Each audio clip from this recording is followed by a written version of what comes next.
Welcome to the Savvy Dentist podcast with Dr. Jesse Green, the show where great dentistry meets great business. Listen in each week as we bring you an inspiring person who will share their story, ideas and business techniques to help you create a practice and a life you love. And now introducing your host, Dr. Jesse Green. Hello everyone, it's Jesse Green here. Welcome back to SavvyDentist.com and to the Savvy Dentist podcast. It is terrific to have you here for another episode of the show. Now, we are in for an absolute treat today. My guest today is Captain David Marquet, and David has been the captain of a US nuclear-powered submarine. And you can imagine that in the Navy, there's a whole lot of stuff that goes on with hierarchy and leadership and all the rest of it. And David was able to radically transform that traditional leadership model in the submarine of which he was captain and take it from being the worst performing submarine in the fleet, the one that was joked about, the one that everyone kind of ridiculed, to becoming the best performing submarine in the fleet. But not only the best performing submarine in the fleet, one that is still spoken about over 10 years after he's left the service. And he did that in an environment that is steeped in tradition, steeped with historic ways of doing things where there's, resistant to change. And what David was able to do was to introduce a model of leadership called the leader-leader model and move away from a leader-follower type of model. And what he did was he moved decision-making to the knowledge source. He did that in a very strategic way. He created the environment for that to occur. And of course, the results were spectacular. Now, David has helped many businesses adopt the same approach to leadership. And again, the results have been equally spectacular. He's the author of a couple of books. The first book is called Turn the Ship Around, and the second book is called Leadership is Language. I recommend both of them highly to you. Now, David is a fabulous guest. I honestly felt like I could have spoken to him for years. And being an ex-Navy guy like me, I really could understand the resistance he would have encountered to adopting this new leadership model. But the results, well, they speak for themselves. So if you want to build a business that is not reliant on you, where you don't have to be the person making every decision, every moment of every single day, where you can take a holiday and not have the phone ring, then you're going to need to have people that can think for themselves, people who can make good decisions and really entrust that capability with them and to them. And this conversation with David is going to be your gateway into that. Now, David is someone who's coming to speak to our boardroom group here at Savvy Dentist. We're really excited about that. I know our boardroom members are really looking forward to that because they're all about building an enterprise that operates without them. And of course, if you want to build a business that is going to operate without you and without you needing to be there, then I'm going to encourage you to come across to the Savvy Dentist Facebook group, because in that Facebook group, we're going to give you some tools, some training, some resources to help you go on that journey where you're creating a business that is initially profitable, then scalable, and ultimately valuable. And some tools and training and resources are going to be required to help you with that. And of course, that journey is predictable and sustainable if you do it right. And so we're going to help you on that journey. So come across to the Savvy Dentist Facebook group. It's there for practice owners to come and get some free resources and tools and enter that conversation. So we look forward to seeing you there. But for now, let's get on to our conversation with David Marquet. I know you're going to want to write lots of notes around this, take it in, and I really hope you enjoy this. This is an absolute treat. Here's David. David Marquet, thank you so much for joining us on the Savvy Dentist podcast. It is fantastic to have you here. I've been looking forward to this for ages. How's things in Florida? Things are good. It's warming up. I'm getting to spend lots of time in the water. Fantastic. Well, David, I came across your work from a friend of mine and from your YouTube video. Your book, Turn the Ship Around, is one of my favorite books. I recommend it to anyone who listens about, if anyone who wants to think about leadership, developing their own leadership, developing other leaders. There'll be some people listening to this podcast who are familiar with the book, and there'll be some people who are perhaps not as familiar with the book. But I thought, just for the sake of context, could we just get a bit of a background on your time as the captain of a nuclear submarine and really that story of going from Olympus to Santa Fe and what that meant and what happened as a consequence of that? I joined the Navy in the 1970s, and I was this geeky, introverted kid at school. People kind of scared me. The military scared me. We were in the Cold War, and I wanted to do my part. But I read about submarines. The job of a submarine is to hide from people. So it was perfect for me. And when I went to submarine force, I always felt a bit like an outsider, a little bit of an odd duck. I kind of thought about things differently than it seemed like a lot of the other people. I was handed a book that said the definition of leadership is directing the thoughts, plans, and actions of others. Directing the thoughts, plans, and actions of others. And the dirty secret is I liked it. It appealed to me because it meant I got to use my brain, figure out the right thing to do, and tell the team what to do. And then all day long, the team would come to me and say, hey, Lieutenant Marquet, hey, Commander Marquet, hey, Captain Marquet, I got a problem. What should I do? And then I would pontificate and give them the answer and almost, and I was right more often than wrong. And so it just kind of reinforced this model that my job was to tell people what to do. And sure, when I was on the other side of things, I would sort of chafe at hey, I have some ideas down here, and no one really seemed all that interested.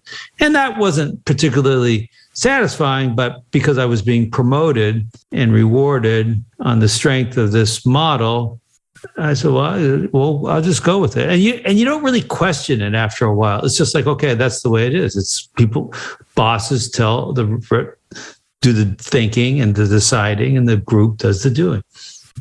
Anyway, I was selected to be a submarine commander. And in the very last weeks of my training, which is a full year, they said, no, you're not going to the submarine you were scheduled to go to. You're going to go to the Santa Fe. And I literally fell down on my knees because the Santa Fe was the worst submarine in the fleet. She had the worst reputation. She had the worst morale. She provided the fleet with many lessons learned on how not to be. And during that year of training, we would get together periodically with the other submarine trainee captains and talk about how screwed up the Santa Fe was, and then sort of laugh at their expense. Oh, thank God I'm not going to the Santa Fe. And the captain on the Santa Fe quit, and they said, Marquet, Santa Fe. Oh, geez. And the problem, all those other things, bad morale, bad performance, I had dealt with that. I was the guy in the Navy that they sent to those places that needed fixing on the strength of my ability to give good orders. So I show up at the kicker was the Santa Fe was a different kind of submarine than I'd ever been on before. It was one of the newest submarines in the fleet. Wow. So here I show up and I'm looking at all this equipment. Now, of course, I know the theory of submarining. Yes. The physics, but I don't know the particular buttons, which I just spent 12 months learning for a different kind of submarine. And you walk in, you know it in your head. Oh, I really need to be quiet more. I really need to listen to the crew. It's not a problem of knowing it. The problem is our habits are so deeply ingrained. Submarine captains give orders. I'm the senior person. They look at me. They want me to tell them what to do. They knew that I was trained for a different submarine. And fortunately, it fell apart very quickly, and it fell apart in a safe way. I gave an order that didn't make sense. The officer parroted it. It came to light very quickly. No one did anything. And it really kind of rocked me back on my heels. And I was the source of this order. It was to go to second gear in a motor that only had one gear. Like I said, it wasn't really in it of self significant, other than the fact that my whole model of leadership that had been the source of my success for the last 15 years was proven to be an empty shell, because there was no way for me to learn the submarine fast enough to give good orders. If your model is, I give good orders and people do what they're told, and you make a mistake, then where your head goes is, well, I just need to give better orders. I just need to be smarter. I just need to read the future better. Things like that. But I couldn't learn a submarine fast enough. So I reframed the problem. And my new reframe of the problem was not that I gave a bad order. The problem is I was the one giving orders in a submarine where the crew, they were the worst performing crew, but they still fundamentally knew what to do. But they weren't being allowed to express it, because we've heard it before. If you think what I'm telling you doesn't make sense, it's on you to speak up. Please let me know. So I'll say, okay, go here, drive the submarine here, submerge this at 8 a.m, load these torpedoes. And oh, by the way, if any of that doesn't make sense, tell me. Yeah. We good? It doesn't work because all that sends a signal, don't buck the system. Don't tell the boss he or she's wrong. It's very socially inappropriate to do that. So the only way to do it is if you never tell them the bad orders first or good orders, doesn't matter. You can't tell them. You have to lean back. This leaning in is a bad idea. What you want to do is lean back and they lean into you, lean into your boss. And from that, so I made a decision never to give another order because that was going to lead us down a perilous path. And from that, all these amazing things, we had to figure out how to do it. And we had changed the language and we kept peeling the onion back, but amazing things happened. And it was just this magical time. For those that have not yet read the book, and if you haven't read the book, firstly, go and grab a copy because it's an absolutely fantastic read. But the end result, of course, was the Santa Fe became the best performing submarine in the fleet, went on to win all the awards and accolades and so on as a result of this change in style of leadership. I'm a dentist from the Navy, so I'm aware of Navy culture and culture in military. We've always done it this way. Don't buck the system because this is what we've been doing for 100 years and so on and so forth. That must have taken a lot of energy, emphasis, drive to create that change. Obviously, you were doing that in an enclosed unit, which was the submarine. You're not trying to do that Navy-wide. How did that cultural shift occur in reality? What were some of the pitfalls? And of course, sometimes intellectually, we're looking at this from a leadership point of view, and the people listening to this podcast know that if they want to grow their business, they need to develop other people. They need to step back a little bit. Intellectually, everyone gets that. But as soon as something goes wrong, our natural instinct is to step in and take control again. And I know I've given you about 20 questions in one there, David, but I'm wondering if you can just speak to all of that in 30 seconds or less, right? Yeah. Sorry, mate. We only had two problems, me and them. Yeah. and it was really our programming. The biggest problem, of course, was me. How do I describe it? I had an intellectual notion and a commitment that I was going to stop giving orders and lean back and not tell them what to do. But then every time a guy came to me and said, well, I got this problem, what should I do? The answer would pop into my brain. And I had this visceral gut feeling that the right thing to do was to just tell them what to do so we could just move on with everything. Yeah. And over and over and over and over again, I had to suppress that gut feeling. And I'd have to oh, well, that sounds like a hard problem. What are you going to do about it? But the key is to start with description.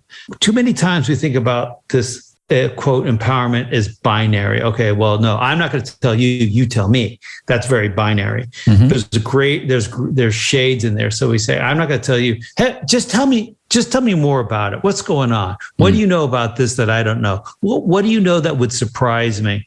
How do you see what's going on? It's description. Don't go to what do you think? Don't go to what should we do? Just get them to talk about how they see it. That should feel safe to them. Yes. Then you go to, okay, so let's make up an example from a dentist office. One of the dentists is out unexpectedly or has changed the holiday dates. And so now we have to go to the clients and the front desk people. And there's a question. You can wait 2 months and get your normal dentist, or we can take you earlier, but you're going to get a different dentist. Let's just, from being on the other side of it, that's the kind of question I sometimes get from my dentist office. Yeah, sure. So what you want as a dentist, you want to do dentistry. You don't want to do scheduling. Yes. You didn't go to dentist school so you could do scheduling. So you want to let the schedulers do this, but you have different clients. Some are older, some are younger. And so you need your team to be able to have a conversation with the person that's real and give the person what they really want. We call this pushing the authority for making decisions to the person with the information, not the other way around. They may come to you and they say, well, Mr. Jones, I know he's been with you for 30 years. What do you want me to do? Mm-hmm. And you know the answer. 99%, you probably know the right thing to do, and you just have to eat it. You just have to say, well, what would you do? Well, if you were me, what would you do? Because otherwise, you're never getting out of that game. You're always going to be sucked into providing answers. If you ever want to sell your practice, if you ever want to go on vacation, if you ever want to do anything like that, you got to build other decision makers around you. One of the things I like to do now is every time I go to a restaurant, see if I get the server to choose my meal for me. And then put it in front of me without me knowing what they've chosen. Wow. That's the key. And I tell them, don't play it safe, because leadership is a practice. It's not a theory. Look, read it, wait, great. But if you don't go out there and practice saying different words to people, practice listening to something that you think is total nonsense, but in a way that conveys the sense that, well, maybe that could be true, because maybe it could be true. Then that's what you got to do as a leader. So we like this. It's practice. You go to the restaurant. Two things are going to happen if you're like me. Number one is you'll have some amount of anxiety over what you're going to get. Yeah. Oh, they're going to give me a bunch of fried food. Oh, they're going to give me whatever. And if you have dietary restrictions, you bound it. But that's the same thing you're going to do as a leader. And then number two is, in order to let that person feel safe making that decision for you, you have to connect with them as a human being. It won't work if you go to the server and just say, "Oh, yeah, you just pick for me." They don't know you. They think you're going to give them a bad review. It's not going to work. That's exactly how it felt for me every day as a submarine commander. I mean, the decisions were different, but the emotional response is the same. Yeah, obviously. And of course, you retained some of those. I think you retained one decision, which was to launch a weapon. Yeah. And so that makes sense. I want to come back to the connecting as a human being piece, because, we're all human beings. It sounds, hey, we're born as a human being. We should innately be able to do that. It comes encoded in our operating system or our DNA and all the rest of it. And yet,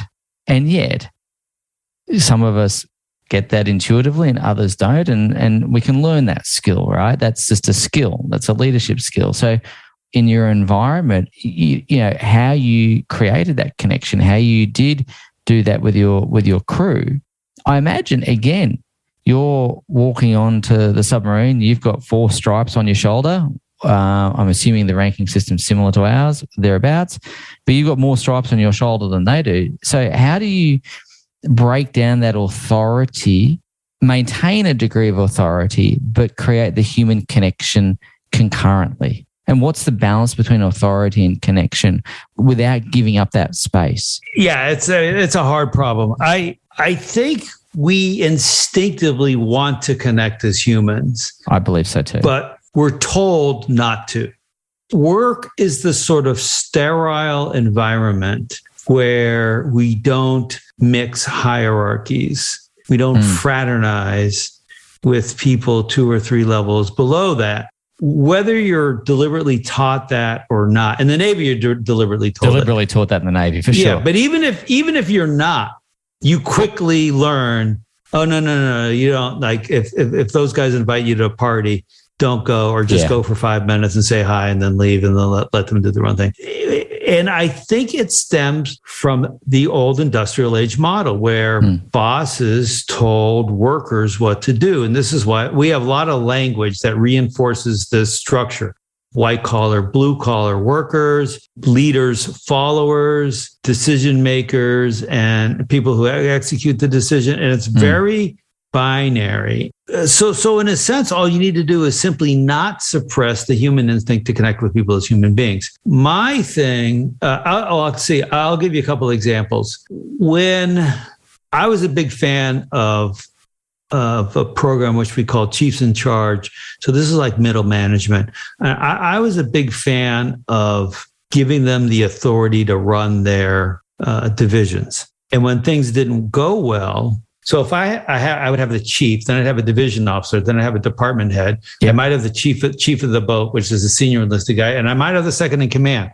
So if I want to have a conversation with this one person, I've got 6 people in my stateroom. You can't have a conversation that's meaningful and honest when they've got all these other people around. So I wouldn't do that. I would just have a conversation with the one person. Yep. And I call it eyeball accountability. And we just talk to each other, man to man, human to human. And I would say, hey, what happened here? And then mostly they would beat themselves up more than I would ever beat them up. Yeah. So I let the team down. And I cared about them. My secret was I didn't care about being myself. I didn't care about being promoted. I was a submarine commander. That's all I wanted. Yeah. You tick that box. You'd achieved that already. I'd achieve it. So I go to people all day long. What are you scared of? I talk to people, CEOs, they make $10 million a year, and they act in this bizarre fear-based, well, I couldn't admit I don't know that. Like, well, what are you afraid of? You make $10 million a year. And people are trapped by these weird fears that they have. So I just say, like, pretend you're already fired. And then that frees you from all this nonsense, or pretend you're already retired, or pretend you've already sold the company and you're just there as to stay on afterwards and help. And I think that'll free you from a lot of that nonsense and the hangups we get embedded in us. You've touched on a really interesting concept, David, and I had no intention of raising this today, but it's an interesting conversation. I feel like I could talk for days, but it's almost like knowing what enough is. Your goal was to achieve command of a submarine. You achieved that goal. Everything else on top of that is gravy, right? What I wonder about with those CEOs and the fear-based activities, and maybe this is my own prejudice and biases coming through, is that sometimes I feel like we don't quite know when enough is. And there's always more, we're always chasing more. But the point I'm trying to make is I wonder with the CEO where they're kind of thinking about their next CEO role onto a bigger, better company. So I've got to do well as CEO in this company so I can get to the CEO of the top company. I don't know. I'm just wondering around that and whether that keeps people trapped in this cycle. Like we've got this concept called the hedonic treadmill where we're always wanting more. And I wonder if that keeps people trapped in that fear-based mentality is what I'm wondering out loud. Yeah, I think that's largely true. To me, it's a little bit more complicated than that. I was very ambitious. I wanted the submarine to be the best. We were the worst. I said we were going to be the best submarine. People are going to be talking about Santa Fe 10 years from now. Yeah. And it was an obscenely ridiculous, like no one could believe it. It's like, no. And I said, no, we are going to be the best. We're going to be the submarine people want to come to. I wanted to be better than the other submarines, and I wanted to be better in case we had to go to war. We're going to come back alive, and we're going to put the bad guys on the bottom. Don't mistake this for some kind of acceptance of mediocrity. Far from it. But what I'm saying is you're ambitious for others. Yeah. But, so here's what I think. If I was standing on the deck about a year into it and I was standing in the control room and we had this big inspection coming up, and normally before the inspection, again, I would have been kind of self-focused. I would have been worried about, if we do bad, it's going to look bad for me. And I wouldn't necessarily have identified it as being a self-focus, but it would have been that I would have been anxious. I've been worried about performance. I would have performance focused, I guess. And on Santa Fe, I tried to change all that so that we were learning focused or growth focused. And I was like, it's going to be exciting. We're going to learn so much. And I let go of the performance side. I mean, after all, it's just a peacetime exercise, very intense multi-day peacetime exercise, but it was just a peacetime exercise. So I could let go of all that. Yeah. And the irony is once I let go of that and I let go of trying to tell my story all the time, I was way better than I would have been. And I had a lot less stress. I could just feel my heart rate was low and my breathing was deep and regular and slow. And I just felt at one and at ease in a way that I never felt in any of my previous jobs, where I was just always anxious, for performance. And I wish I could roll back the clock, like I think many of us, and I would have done so many things different. Yeah. I would have had this mentality, and then I would have been seeking feedback all the time. I would have been, hey, how was that? What could I have done better? All the time. And I was afraid to do that so often. What I wanted to briefly talk about in the time we got left, though, is about language, because you've spoken about that, and you've spoken about choosing words and so on. And you do have a book called Leadership is Language. I wanted to ask you, what do you mean by the fact that leadership is language? The premise behind the book is, first of all, that leadership is about others, and the way humans interact with other people primarily is through language. Yeah. So leadership isn't about how much you care about them. It's how much you act to care about them, or express it, or identify it. But giving orders or not giving orders, listening or not listening, aligning the team, inspiring people, whatever it is, all these things happen through words. Now, here's the problem. The language changes with time, and it changes slowly. But the problem now is work has changed faster than language changes typically. So work is in front of language. And work has changed from an industrial age structure to a knowledge-based structure. So even if you're a dentist and you're drilling cavities, there's, of course, a physical aspect to the work. But a lot of work is in the decisions that you make. Yes. Is this a cavity? Should we drill it? Should we wait? Should we take another X-ray? All these kind of things. So you have to make. So it's about thinking, and not just you, but everyone. The assistants, the hygienists, the front office, everybody. So the language we use at work is the language from an industrial age organization. It's the same language that Nelson Rockefeller or Andrew Carnegie, the big industrialists here in the United States, used. And it's a language of coercion, because in the industrial age, we had bosses who told the rank and file workers what to do. They were illiterate. They were not unintelligent, but they probably didn't know how to read 100 years ago. So unless you've deliberately chosen your language, those are the words that you say. And I hear it. For example, here's a silly example. I went to a software company and they had a all hands meeting. Well, all hands is because it's a Navy term. Everyone, we need all hands. That's why I hired you. It's for your hands. It's for your physical strength and dexterity to do things. Yep. But software companies don't hire people for their hands. They hire them for their heads. Yeah. Or maybe their hearts, but we don't have all heads meeting. So this is vestige that's lingering on. We use more perniciously, we use a kind of a binary deterministic language, which is about reducing variability. Are you sure? We good? Does that make sense? All these things are premature reductions of variability. What you want is to say, how could that be wrong? Or how sure are you? And you want to run meetings in ways that make it easy for people who have different thinking to express it, and for the rest of the group to be curious about it. And I guarantee you, if I went and let's say I had 5 tables of 5 dentists, and I asked them a question, hey, at your table, come up with the answer to some question. How many countries are in Africa or something? What would happen is someone would say a number. Well, I think there are 50. What do you think? And no, it's 48. No, it's 52. And they kind of argue like this. This is the wrong way to run a meeting. This is about reducing variability. What you want to do is let everyone vote. Okay, everyone, before you contaminate you with what anyone thinks, anchor the group with what anyone thinks, write down what everyone, and then everyone flips their card, and then we look at the high and the low, we invite those people to speak. But I've done this at least 100 times. Only one group has done it that way. Wow. And then when I asked them afterwards, why did you run the meeting the way you ran it? And they're like, well, no, look, we came up with this answer. I'm like, no, that's not what I'm interested in. I'm interested in the structure of the meeting, the structure of how the group came to that number. What? Oh, well, I don't, no one has an answer because they're just programmed. We're just robots who are programmed by this old language, and just language is original coding. So we're programmed just like a computer, and we just run on this. And I push a button and I'm going to get an output. If I go up to someone, a random person on an airplane flight, and I say, hey, I don't think your bag's going to fit in the overhead.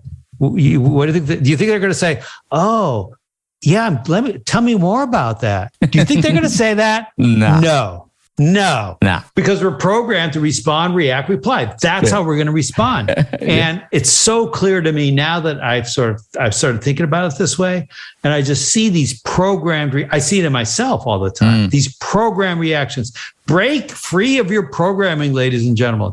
Choose your words. You are programmed by your language, and the language is controlling you. If you say the word they, it means person's not in my tribe, and I should be skeptical of trusting them. And I compete with they. I collaborate with we, and I trust we. So what you want to do is, if I were running a dental practice of 20 people, I'd say, look, everybody here, you have to refer to everybody as we. Oh, no. And so in other words, if the dentist or the owners make a decision, I'm going to refer to them as we, and I'm at the front. And I in the back, I don't refer to the people at the front desk as, oh, well, they, or I have a marketing person. Well, they did. No, we're all we. And I can tell right away in an organization, well, they did this. I'm like, well, who's they? You work here. Yeah. No. Well, they. It drives me crazy. But that's the thing. It's that subtle shift of language. It's not even subtle. It's a really important shift in language. Creates a totally different culture. Hey, David, you've been really, really, really generous with your time. And I just want to say thank you so much for sharing your insights and your wisdom. Ladies and gents, please do get the books. Turn the Ship Around, Leadership is Language. They will change your life. They've certainly changed my thoughts, my approach to leadership. Yeah, I've studied leadership for a lot of years, and I can tell you it was a really interesting paradigm switch for me, really deep insights. And the thing that I really like about what you're talking about, David, is there's a lot of depth here. We're not just talking about, hand it off and kind of let it all hang loose, Mother Goose. We're talking about really deep engagement with people and bringing the best out of people. And I really, really appreciate that. Thanks. David, you're going to be speaking to our boardroom group in a couple of months, and I can't wait for that. And I know they can't wait for that. So I'm looking forward to picking up this conversation, because I feel like there's about 3 years worth of conversation that I'm trying to fit into a short podcast. But thank you so much, and hopefully we can do this again. Love to. Cheers. Thank you for listening to the Savvy Dentist podcast. For more episodes, go to drjessiegreen.com/savvydentist. And to discover how to build a high-performance dental practice, visit drjessiegreen.com and download the free report.